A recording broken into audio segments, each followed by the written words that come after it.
cabo en Los Ángeles, California. Más noticias en una hora. Noticias cada hora en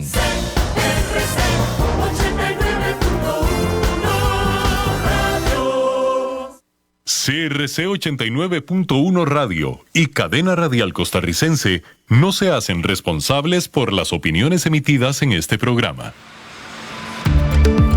Es tiempo de tender la red democrática y mostrar la Costa Rica del futuro hacia la cual debemos caminar. Con ustedes, Jonathan Prendas, aquí por CRC 89.1 Radio.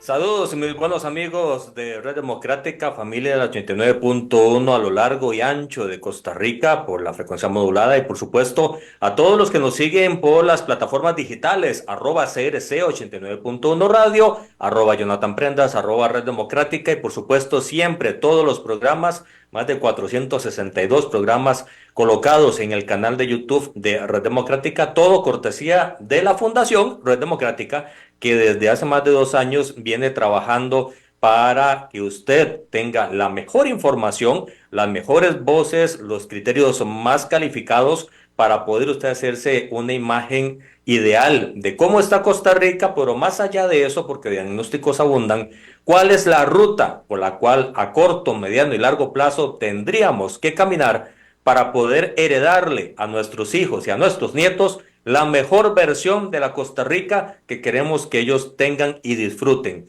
Nuestros padres y abuelos hicieron lo propio para con nosotros y ahora nos toca ser responsables y trabajar arduamente para corregir, aunque duela, lo que está mal y para poder generar pues vías de desarrollo e innovación que nos permitan seguir siendo un país de oportunidades, que socialmente todos podamos escalar sin tener que deberle nada a nadie, sino que con nuestro propio esfuerzo y estudio poder lograrlo, como hasta ahora ha sido, en muchos casos, esa gran oportunidad.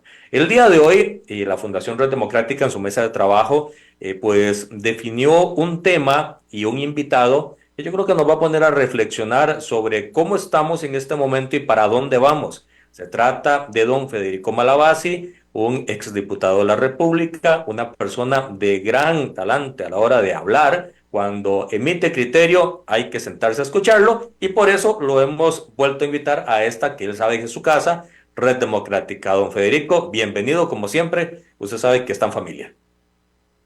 Muy buenos días y muchísimas gracias por la invitación y un saludo especial también a todos los radioescuchas de este programa. Aquí estoy a sus órdenes.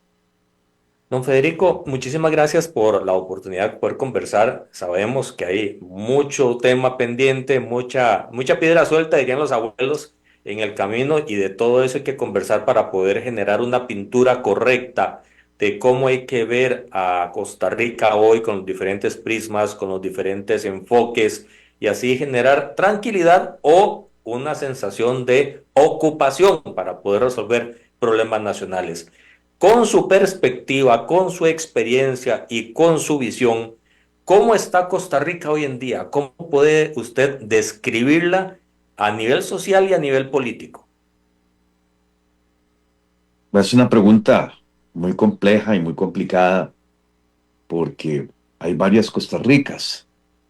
Hay una Costa Rica económicamente pujante y boyante que obedece sobre todo al tema de las zonas francas y de las economías que producen para los grandes mercados internacionales, que tienen empleada gente que gana bien, que están produciendo para el mundo, que están compitiendo para el mundo, que tienen importantes ingresos.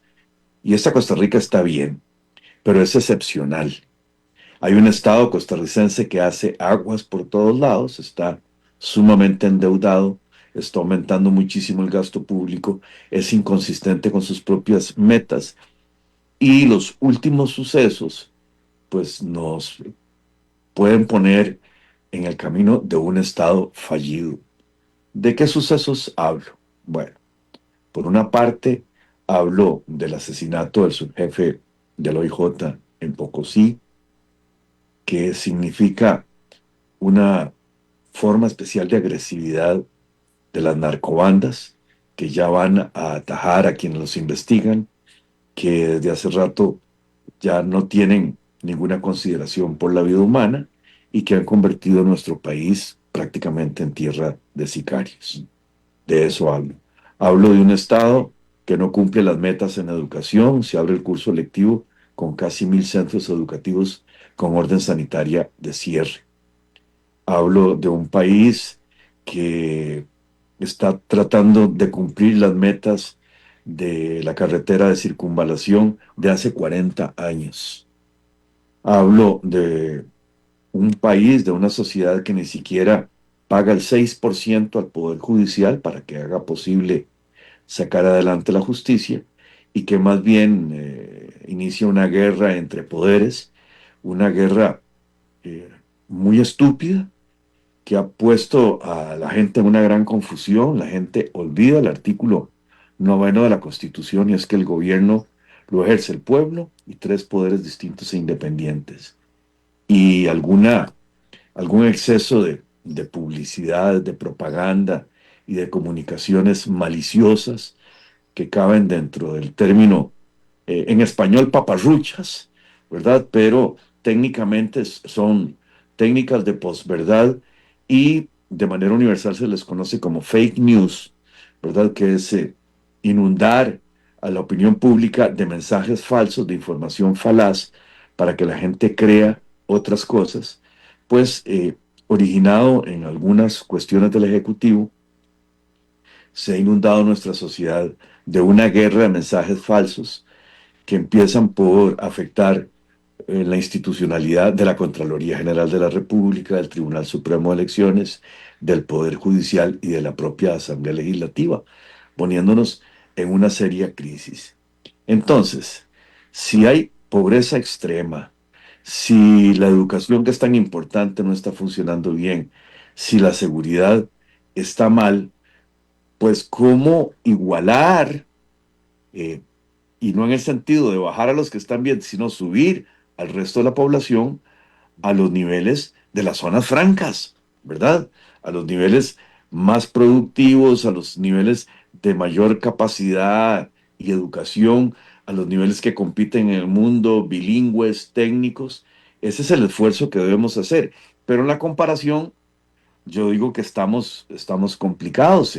Éramos un país en vías de desarrollo y yo creo que nos estamos convirtiendo mayoritariamente en un país subdesarrollado. Con esa excepción, ¿verdad?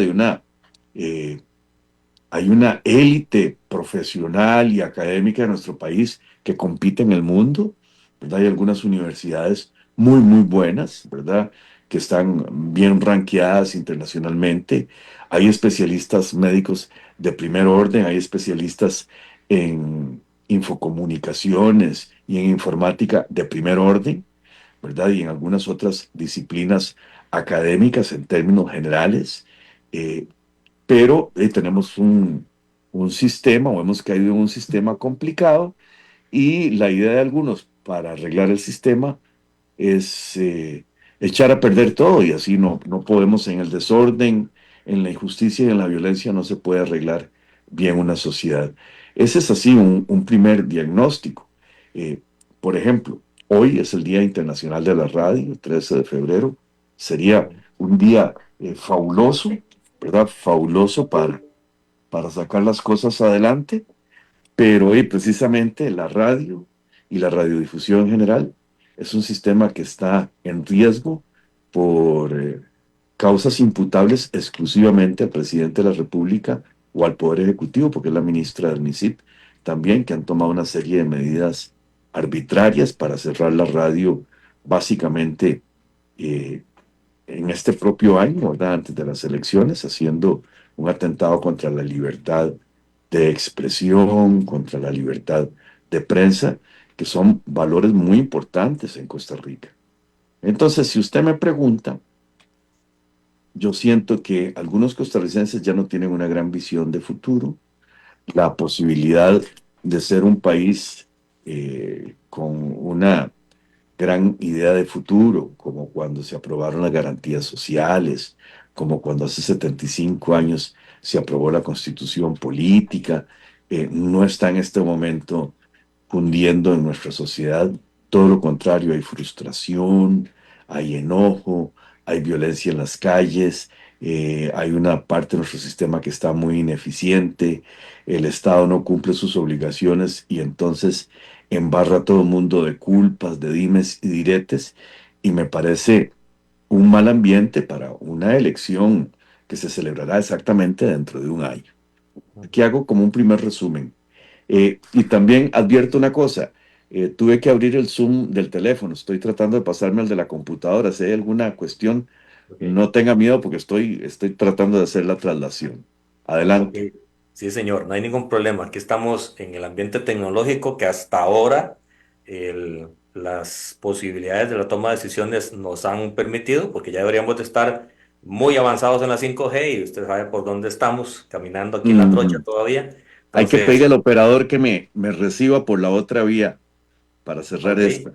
Si nos ayudan en cabina, por favor, para poder hacer el cambio en el dispositivo tecnológico, don Federico, don Eduardo, se lo agradezco muchísimo. Y pues Ah, bueno, y mientras tenemos, un saludo a don Eduardo Chavarría, que está ahí en los controles, un, no le digo viejo amigo porque no es viejo, pero conocidísimo desde hace mucho tiempo, a quien estimo mucho. Me paso al otro lado, si hay algún problema, pues lo vamos arreglando de camino y cierro esta vía. sí, señor, perfecto. Don Federico, dentro de todo su análisis inicial, queda en evidencia que las cosas entonces se puede inferir no están caminando bien en lo social y muestra de eso, pues podemos irnos a las estadísticas incluso de delictividad, donde incluso hay gente que intenta maquillar muy conveniente y selectivamente las estadísticas del OIJ diciendo está bajando todo y toman como parámetro de medición varios días y no ciclos completos de meses y ni siquiera los comparan con el año pasado. Y temas de educación, temas de salud, en general, el ambiente político ideal, el que usted siempre intentó dibujar, una Costa Rica de oportunidades, ¿usted creería que que estamos muy lejos de ese ideal del que Federico Malavasi siempre impulsó? Sí, sí, se nos han deteriorado gravemente algunos índices y las oportunidades. Y eso me duele en el alma porque yo nací el año que nació el niño millón en este país, en el año 56. Y pues he visto en mis 69 años de vida unos avances tecnológicos y una globalización impresionante, pero a la vez lo que antes había como oportunidades, ahora veo cuestiones más cerradas. O sea, por ejemplo, el parón educativo de nuestro país, aunado a una terquedad administrativa en este periodo administrativo, prácticamente está dejando sin posibilidad de futuro a algunas generaciones, algunas gentes que están, hay colegios que han pasado cerrado mucho tiempo eh, y no tienen un buen acceso a los bienes de la cultura. Hay, por ejemplo, una gran cantidad de dinero, creo que se llama Fonatel, el fondo, porque cuando se hizo la apertura de las telecomunicaciones, se previó la posibilidad de hacerlas universales y de llevar estos bienes de la cultura hasta el último rincón del país y se fue colectando una buena cantidad de dinero para esto. Y la administración pública ha sido absolutamente incompetente en promover la llevada de la Internet y todo lo que esto conlleva hasta el último rincón del país. Nos hubiera servido muchísimo para paliar los efectos de la pandemia. Y lo que vino a hacer la pandemia fue a retratar una educación centralizada que como que no está cumpliendo bien sus efectos. Hace unos meses celebraba la ahora ex ministra de Educación una especie de graduación ficticia de miles de costarricenses que recibían el bachillerato para la empleabilidad. ¿Qué es esto del bachillerato para la empleabilidad? Parece que eso se inventó en México hace ya bastantes años y luego aquí lo tomó un poco la UNED. Pero era la idea de darle a la gente algo parecido al título de bachillerato para que cuando se lo pidan en alguna empresa enseñe el titulito. Pero el titulito no significa que ganó el bachillerato, el titulito no significa que conoce las materias del bachillerato, sino que le están dando un titulito para que pueda emplearse. Algunos dicen que eso es caridad humana, que es fraternidad o que es resolver un problema. Bueno, en lo inmediato es paliar un problema. O sea, paliar un problema no es resolverlo, es como para que duela menos. Pero el compromiso constitucional de conseguir a través de una educación generalizada que hubiera una constante promoción social y una capacitación, no se está cumpliendo.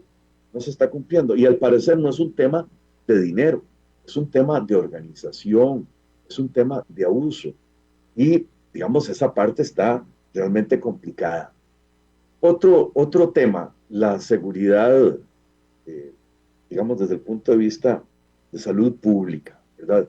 El haber constituido una entidad como la Caja Costarricense de Seguro Social, que era algo previsor en su momento, de ahí la estamos hundiendo. Las filas significan que hay un montón de problemas, las filas significan que algunos no tienen diagnóstico, las filas significan que algunos están a medio diagnóstico, las filas significan que algunos, aunque tienen diagnóstico, no pueden acceder al tratamiento y algunos no pueden ir a una revisión o alguna otra cosa. Esto, no hay que ser un gran sabio para entender que el sistema está taponeado, que el sistema está fallido, que está frustrado, y pareciera que lo que está creando es una caldera social, ¿verdad? Entonces, cuando usted ve que muchachos optan por el sicariato, por las drogas, por el asalto, que una gran cantidad de familias sigue dependiendo de limas, o sea que no era una ayuda social para pegar el brinco, sino que se quedó en una prestación política, que las cárceles no dan abasto, que los responsables de la seguridad empiezan como a pasarse la ola. Entonces uno dice, este es un país de oportunidades, este es un país de oportunidades, es un país donde voy a estar seguro, es un país en el que puedo salir. Entonces yo comienzo a sentir que el tema de las oportunidades se nos agotó, que se nos complicó y que tenemos que pensar en una solución adecuada. Una solución que obviamente habrá que tomar con inteligencia y en un buen clima. Y me voy a explicar. Las grandes empresas automovilísticas del mundo, Toyota, Mercedes-Benz, para poner algunos nombres, sin idea de agotar, Hyundai, para decir otra de otra cultura, tienen claro el modelo de vehículo, los modelos de vehículos que van a salir dentro de 5 o más años. Ya ellos lo saben. No es que empezó el año 2025 y empezaron a ver qué modelos sacan. Hace rato tienen las pinturas, los motores, si son eléctricos o no, la tecnología, el aerodinamismo, el mercadeo, todo lo tienen preparado. Tienen diseñado lo que van a sacar. Tienen un diseño de futuro. Nuestra sociedad no tiene un diseño de futuro. No tiene un diseño de futuro.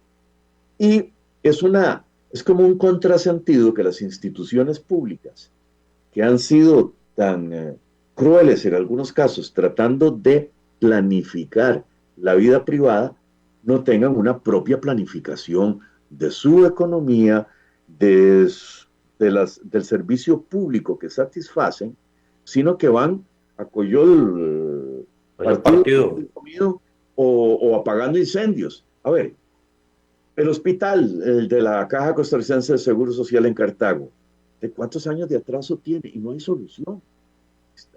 Las filas de la Caja, ¿sí? Intentan hacer una cosa, intentan hacer otra.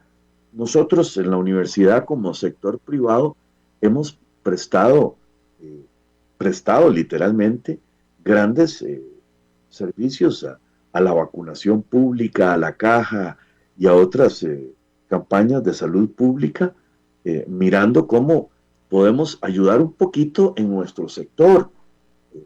cuando empezamos a prestar la universidad para centro de vacunación durante el COVID-19, pues la Universidad de Costa Rica hizo lo mismo, un poquito más grande, un poquito, digamos, con más recursos. Digamos, en esta zona de Montes de Oca y Curridabat, pues se dio casi una competencia universitaria para que la gente tuviera acceso a mejor vacunación. Mejores instalaciones, más fácil de llegar, con un apoyo estudiantil muy grande en ambos casos. Bueno, es que la función pública necesita tantas ayudas privadas de la gran cantidad de impuestos y tasas que nos cobra. ¿A dónde va esto? Si usted ve la composición del presupuesto, pues se da cuenta que ya se está comiendo una parte importante del PIB y que aún así, de buena parte del presupuesto nacional es el servicio de la deuda. O sea, estamos presupuestando para pagar, ¿verdad? De manera que la posibilidad de ejecución de obras nuevas o de construir un futuro es muy reducida, es muy reducida. ¿Y dónde es que hay que discutir estas cosas? Bueno, se supone que esto tiene un foro adecuado, que es la Asamblea Legislativa. Ahí están todos los representantes. Y resulta que en el sentir popular ha estado sembrándose una mala idea de que la Asamblea Legislativa es para aprobar leyes. No es para aprobar leyes. Es para discutir los problemas nacionales. Es para hacer control político. Es para determinar el rumbo que debe tomar el país. Y si para mejorar ese rumbo, para reorientarlo o para corregirlo, hay que aprobar alguna ley, entonces vamos a usar este poderoso instrumento. Pero es un foro de discusión. No es una caja de leche, como dice, con una pura mala crianza y una mala expresión un exabrupto presidente de la República, sino que es el lugar donde nos estamos representando los costarricenses para buscar soluciones y sobre todo para tener esta visión de futuro. Allí es el lugar donde hay que construirlo. Y a veces nos quejamos de los representantes y yo, pues sí, yo pensaría algo que suena como mal visto y mal oído en este momento, tal vez para mejor representación habría que aumentar un poco el número de diputados para que algunos grupos no se queden sin su representación. Pero como la gente cree que hablar en una asamblea legislativa es gastar el tiempo y es una pérdida de tiempo, pues entonces cree que todo lo que estamos invirtiendo en democracia es una tontera, ¿verdad? Y decir que debería haber más representantes para estar mejor representados, para algunos es como una mala palabra. Pero también el tema es si desdichadamente no estaremos más bien demasiado bien representados. O sea, la composición social en la cual hay buenos, malos, gordos, flacos, trabajadores, vagos, sinvergüenzas, vivazos, ¿no será que ese grupo legislativo nos representa muy bien a todos y que estamos más bien? La fotografía. O sea, no se le pueden pedir peras al olmo, dice algún refrán. De la sociedad costarricense eso es lo que produce. Le cuento que, por eso hablo yo mucho del niño millón, cuando yo estaba en la escuela, el colegio, y todavía cuando accedí a los estudios generales, en las elecciones de gobiernos estudiantiles y representaciones estudiantiles, siempre se escogían los mejores estudiantes. Y de repente eso varió. Y empezó a escogerse a los más populares, a los más pura vida, a los más graciosos. Y de verdad yo siento que tal vez en algún momento nuestra sociedad empezó también a hacer un uso de la democracia diciendo, ¿para qué va a poner a tal viejo que es muy correcto, es muy grave, es muy formal? ¿Para qué un don Ricardo Jiménez? ¿Para qué un Cleto González Víquez? ¿Para qué un profesor como José Joaquín Trejos? Y la democracia es para votar por los nuestros. Entonces, estamos muy bien representados. Eso es lo que somos. Aquí le voy a contar una deformación profesional. por diversas razones yo me he ido haciendo especialista en algo que no da mucho dinero, pero que es muy interesante, que es el derecho educativo. El derecho educativo es muy complejo y una de las cuestiones fundamentales en el derecho educativo es el tema de la educación gratuita y obligatoria. ¿De dónde y por qué nace esto?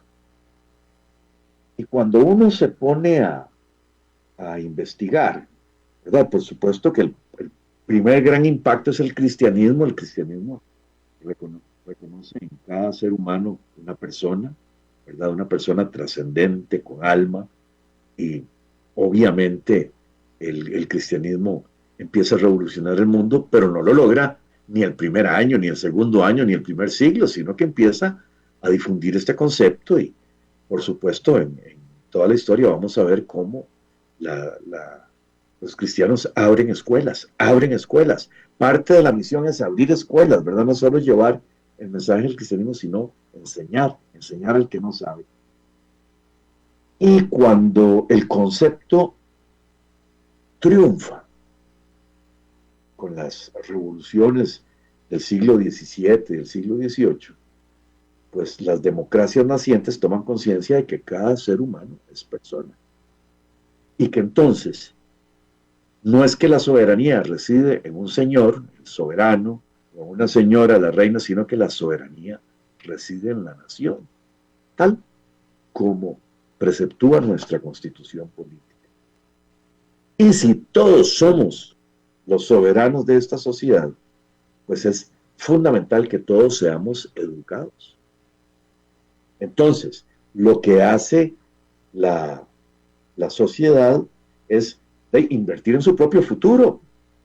Si yo quiero tener buenas decisiones y todos son los soberanos y todos van a elegir los gobernantes y los congresistas, parlamentarios y todos los órganos, la sociedad, para tener una visión de futuro, necesita que su gente esté muy bien educada.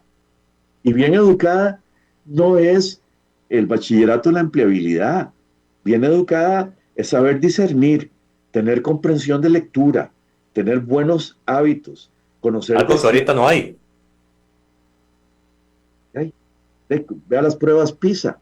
Las pruebas internacionales demuestran que estamos complicados con la comprensión de lectura. Y lo que hace el Ministerio de Educación es ir a darle un titulito a una gente para que pueda tener un empleíto. Pero si la gente no puede leer, si la gente no tiene el hábito de leer, que también es parte de la educación, si no entiende las matemáticas básicas, si le quitan la computadora, queda matemáticamente inutilizado.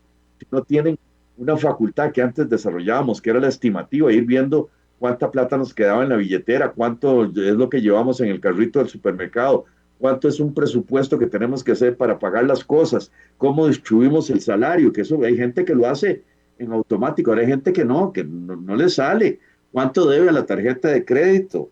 Todas estas cosas son habilidades que se desarrollan en la educación. Y por eso, en algún momento, nuestro país hizo un gran esfuerzo y era un país que alardeaba de tener más maestros que soldados, un país que alardeaba de abrir escuelas, un país que alardeaba que su ejército era la gran cantidad de jóvenes que se educaba. Bueno, estamos en una crisis en eso, estamos en una gran crisis. Y a la par de esa crisis, estamos en otra soberana crisis que tal vez es o paralela o fundamental, que es el tema de la familia. ¿De qué sirve que la constitución política? Pongamos que la familia es la célula básica de la sociedad, si desde el propio gobierno tenemos funcionarios públicos pagados para devastarla, para deshacerla, para acabar con ella, ¿verdad? Y la cifra es muy triste. Más de la mitad de los nacimientos son fuera de matrimonio y más de la mitad de los matrimonios se nos divorcian. Y más ahora con la nueva ley. Estamos en un periodo en que se fomenta el sensualismo, el materialismo. La gente no comprende lo que es el matrimonio, pero no comprende tampoco lo importante que es crecer en el seno de una familia. Totalmente de Ayer acuerdo. estaba con un colega abogado que la conversación que hizo muchas intervenciones, pero una por medio de recordarnos a su madre cuando lo corregía, a su madre cuando lo corregía, cuando lo ponía a devolver cosas que incluso se había ganado bien. En el caso, nos contaba que una vecina le había dado 10 céntimos en aquel tiempo por hacerle un mandado que a ella le urgía, y ese había ganado 10 céntimos, y la mamá lo obligó a devolver esos 10 céntimos, diciéndole a un vecino, usted no le va a cobrar por un favor, ¿verdad? Es como parte de la familia ampliada. Vea cómo se siembran los valores, ¿verdad? Y ahora, ¿quién siembra los valores? Eh, los maestros tuvieron como grandes aliados a los padres de familia y ahora los amenazan con meterles recursos de amparo, con Sí. pedirles adecuaciones curriculares, con exigirles que les ponga buena nota a los chiquitos, que los pase, aunque no aprendan. Y entonces, Y así llegan a la universidad sin saber aprender y las universidades ya están pegando el grito al cielo de qué hacemos con esta gente. sí, ¿qué hace uno con un estudiante que no? Y que además viene cuestionando todo lo que hace el profesor, lo Ujú. cuestiona, ¿verdad? Y sobre todo, bueno, en algunas universidades estamos muy actualizados en tema de enseñanza, aprendizaje, de estrategias de aprendizaje y de estrategias y métodos de enseñanza. Y ahora, pues de ahí hay una idea clara de cómo es la construcción del conocimiento y de cuáles técnicas hay. Y hay estudiantes que cuando se les pone a hacer un trabajito, se les pone a hacer un trabajo en grupo, alguna discusión, dicen, ah, no, yo no estoy en la universidad para ponerme a hacer estas cosas, yo estoy para que me enseñen. ¿Sí? O ¿Qué estamos sea, haciendo? eh, ¿de dónde viene? ¿Qué fue lo que hizo? ¿Qué fue lo que se perdió? ¿Verdad? Don Federico, esa, esa lógica, si se puede llamar así, de llevarle la contraria a todo, que es lo que ahorita se está haciendo, y usted pone un perfecto ejemplo en las aulas universitarias, es consecuencia de la construcción social más allá de las aulas, más allá del hogar, sino que en la calle la sociedad se transformó y ahora todo el mundo está contra todo el mundo. El responsable de la sociedad esté tan desdibujada, yo sé que podríamos decir de una forma muy filosófica, es culpa de todos, pero aquí no es Fontovejuna, aquí básicamente es la línea de mando que ha ido sembrando la ruta de la educación, la ruta de la transformación tecnológica, la ruta de la seguridad, es a quien les ha correspondido por elección popular estar en esos puestos.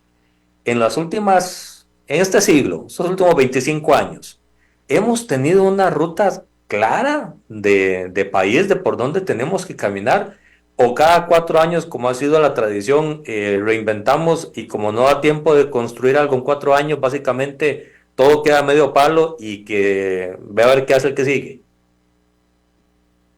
Eh, en este siglo XXI, eh, yo puedo atestiguar con mucha tristeza que en algunos casos ha habido partidos políticos y detentadores del poder, presidentes de la República, ministros y otra gente, que aunque uno pueda no coincidir con ellos, sabían lo que hacían, tenían claro lo que hacían. Eh, Oscar Arias sabía quién quería de ministro y sabía cuál era su programa. Y aunque para mí es un presidente demasiado comprometido con los impuestos y algunas otras cosas, tenía una idea de lo que estaba haciendo. Puedo decir lo mismo de Miguel Ángel Rodríguez, pero de otros no puedo decir lo mismo. Cuando los últimos tres presidentes de la República han tenido que ponerse a hacer alianzas y a improvisar ministros, está claro que no tienen un plan ni tienen una idea de lo que están haciendo. A veces sí tienen alguna idea de lo que quieren deshacer, porque sí, unos últimos ministros de educación creo que se pasearon en nuestro sistema Mm, educativo. así es, Eh, coincido. y eso, aunque la gente no lo crea, es es terrible. Alguna autonomía universitaria en algunas universidades públicas ha puesto algunos esquemas de gobierno en las universidades que no son los más adecuados. Uno piensa que tal vez buena parte de los presupuestos están siendo o dilapidados o distraídos o tal vez no tan bien invertidos, ¿verdad? Sin querer comérmelas a todas, pero hay algunos ejemplos claros. Puedo decirle hay algunas universidades públicas que hacen una gran labor social. Hay otras que están en proselitismo descarado. Sí, O sea, sí. había una rectora universitaria que cuando le iban apareciendo las causas penales, iba poniendo a los fiscales de profesores. Ahí aparecían de repente profesores en la universidad, ¿verdad? Y algunos rectores pues usaron las rectorías para algunas otras cosas. Había un rector que llamaban el rector de la patria y el pueblo y no faltaba a todas las manifestaciones sociales, obviamente con descuido de la función. Estos son, digamos, hechos reales. Entonces uno puede decir, bueno, todo el dinero que hemos puesto en esta cruzada costarricense por la educación se pierde. Hay un esquema absolutamente criticable de unos dineros, estamos hablando de miles de millones de colones, que se reparten entre unas juntas de educación y hay unos organismos que los intermedian y de repente las escuelas no se construyen, las escuelas no se hacen, pero son miles de millones que van por allí y parece que no llegan. Y entonces uno dice, ¿para qué tanta centralización administrativa si llegada a la hora las platas no se usan bien? Pero además, ¿quién las tiene? Es estos fideicomisos que no logran llegar a tiempo y entonces lo que se hizo con costo de miles de millones no se hacía a tiempo. Ahora hay un diputado de la República que consiguió, dígame cómo, que miles de millones fueran a la escuela que él tenía, ¿verdad? Con un deterioro del sistema, de la confianza en el sistema, ¿verdad? Es que dice Pero que dice además, que es cercano al presidente. sí, pero además, a ver si me explico. Yo recuerdo que yo era muchachillo, adolescente, y un tío me pidió que lo acompañara a una reunión de padres de familia de la escuela de San Diego de la Unión. Este era un tío, ahí tenía a sus hijos, mis primos, y había de chiquillos amigos, yo los acompañaba, y yo no vivía en San Diego, pero pasaba mucho tiempo con mis abuelos y mis primos. Y recuerdo que era la discusión de padres de familia, de que ya les estaban dando las nuevas aulas, pero ¿qué hacían? Si lujaban los pisos o si les ponían mosaico. Y me acuerdo que los padres de familia, hablando con la Junta de Educación y otras autoridades, dijeron, no. Son nuestros hijos los que van a venir aquí. Aunque sea punta de turnos o lo que sea, les vamos a poner mosaico en el piso. No queremos un piso lujado, sino que le vamos a dar un acabado más bonito, haciendo el esfuerzo que tengamos que hacer nosotros los padres de familia. Nosotros los padres de familia. Entonces, cuando yo oigo que en alguna escuelita rural se declara inhabitable porque hay un problema en la letrina o porque hay un problema de goteras y entonces pareciera que la única manera, o los propios padres de familia piden la intervención del Ministerio de Salud para que propia parte de la administración pública le diga al Ministerio de Educación que le cierra la escuela, a mí se me quiebra el alma. Se me quiebra el alma porque, ¿qué hijo de mi alma? Es que no hay un padre de familia que pueda comprar una lata y ponerla. Mientras tanto. Y no se dan cuenta que con la escuela cerrada le hacen más daño a los chiquillos que, aunque haya una gotera, que con la escuela con una gotera. Y entonces todos se están poniendo a las manos para que desde San José, desde no sé dónde, venga la plata y el que parte y reparte se deja la mejor parte. Y eso no era la idea del sistema educativo. Entonces, ese esquema se acabó, ese esquema nos está costando mucha plata y no está funcionando. Don Federico, una pregunta y tal vez engloba todo lo que usted ha estado comentando, con lo cual coincido. En la realidad de hoy del país y lo que viene a corto plazo, usted es uno de los exponentes ya probados de la derecha conservadora del país. ¿Usted cree que el actual gobierno cumple con el perfil de un gobierno de derecha conservador, que es la imagen que ha querido poner sobre el tapete que está haciendo? ¿Cumple con esos estereotipos? Usted que es una persona que siempre lo ha profesado. A ver, no me gusta eso de derecha conservadora. Primero, porque soy liberal. Y segundo, porque soy más cristiano que conservador. Y me Entonces catalogo. lo reajusto. No, Liberal. pero voy a administrarle el calificativo. Mi padre durante muchos años impartió un curso de doctrina social de la iglesia. Y durante casi todos los años que impartió el curso, yo fui asistente. Ya era graduado y seguía siendo asistente de él. O sea, y le puedo decir que la doctrina social de la iglesia la conoce muy bien mi padre y por supuesto la conozco.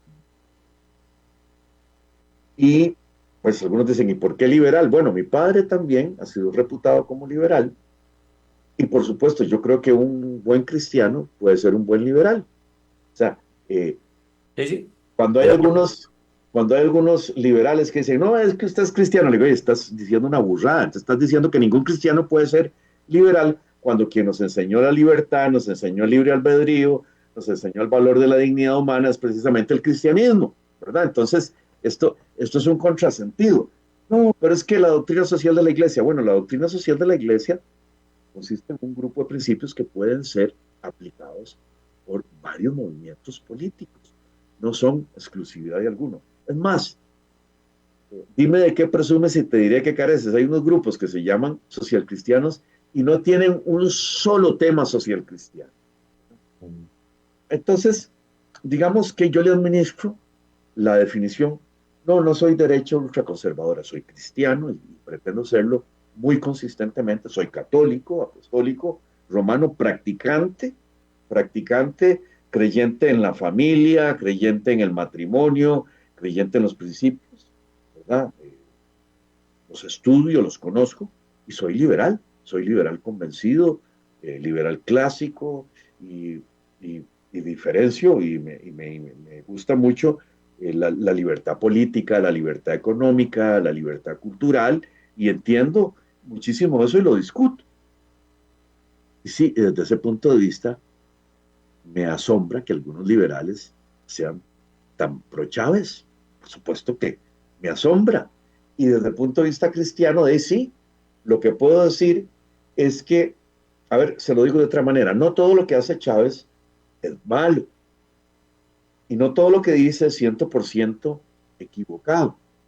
La manera en cómo lo hace es absolutamente discutible. A ver, nosotros, los liberales, hemos hablado de que el arroz es fundamental en la dieta de los pobres de este país y que, por supuesto, hay que quitar un montón de obstáculos al libre comercio para que la gente más pobre pueda comprar su arroz. Pero la ruta del arroz no funcionó. Más bien el arroz está más caro. Entonces, ¿qué quiere decir? Que lo que hizo benefició a alguien se engordó de camino. Las medicinas, igual, hemos difundido el mensaje de que hay un exceso de normativa y de cuestiones que obstaculizan que las medicinas lleguen más baratas a las personas. Los agroquímicos, igual, pero las rutas que se inventó no funcionaron. Igual, yo he sido de los más consistentes en plantear que quizás los honorarios profesionales de algunos colegios profesionales más bien forman parte de la tramitomanía y de un exceso de costos y que habría que administrarlos de manera diferente. Pero de volarse los decretos como él se los voló desde Casa Presidencial y luego perder recursos de amparo por hacer una yeguada, eso no es una buena ruta. Eso no es una buena ruta. Entonces no sigue este gobierno las líneas de un liberalismo cristiano tal cual usted lo dibuja siempre. Ni liberal ni cristiano, ¿verdad? El cristianismo, digamos, y eso es un mensaje que en alguna carta pastoral, Monseñor Sanabria lo dejó muy claro, que algunos cambios sociales hay que hacerlos en el orden, en la caridad y en el derecho, ¿verdad? Y buena parte del tema es también convencernos. Bueno, nosotros conseguimos a través de las negociaciones del Tratado de Libre Comercio y otras cosas, buenos cambios en el país en un momento que nos estábamos defendiendo de un paquete tributario que Abel Pacheco, en irrespeto de lo que ha ofrecido a los costarricenses, o sea, violando su palabra, empezó a promover para los áreas, ¿verdad? Y yo me dediqué en alma, vida y corazón a parar eso. Pero a la vez estábamos negociando el Tratado de Libre Comercio y aunque no éramos del Poder Ejecutivo, logramos influir en ese tratado que fue muy importante para la apertura de las telecomunicaciones, que nos ha traído abaratamiento de las telecomunicaciones, y para la apertura de los seguros. Logramos que se aprobara una legislación que ayudamos, que promovimos y que arreglamos, como la de firma digital. Logramos casi hacernos los tontos, porque a veces no podíamos manifestar mucho interés, pero le dimos todos los impulsos que se pudo a un nuevo Código Procesal Contencioso Administrativo. Vea usted cómo se hacen esas cosas. Bueno, discutiendo, negociando, hablando con los juristas, hablando con las partes. Eso no es ofendiendo a todo el mundo. Ahora, yo tengo idea, igual que usted, que el ministro Garnier, con estos temas de la educación sexual, y respetó el compromiso que tenía con algunos líderes religiosos para que la educación sexual no fuera a traerse abajo los principios de la familia, para que la educación sexual no fuera una licencia para un materialismo y un sensualismo, y no lo hizo, y pues la gente le tuvo que meter recursos de amparo y un montón de cosas, y me parece muy bien que se derrumbe lo malo que él hizo, ¿verdad? Eso me parece bien, pero no en un oportunismo, sino en una modificación integral, ¿verdad? ¿Cómo describe usted al actual gobierno ideológicamente? No tiene ideología, yo no le encuentro ninguna ideología. ¿Cómo se puede explicar que otros liberales y gente de derecha esté cerca y lo promuevan haciendo ver que son lo mismo? Me parece que algunos tienen fatiga de práctica política y entonces algunos estaban muy contentos con Pinochet, ¿verdad? Porque estaba promoviendo una apertura económica, pero estaba violando un montón de derechos humanos. Entonces uno puede decir, bueno, está bien, promovamos una apertura, pero hagamos también las cosas integrales, ¿verdad?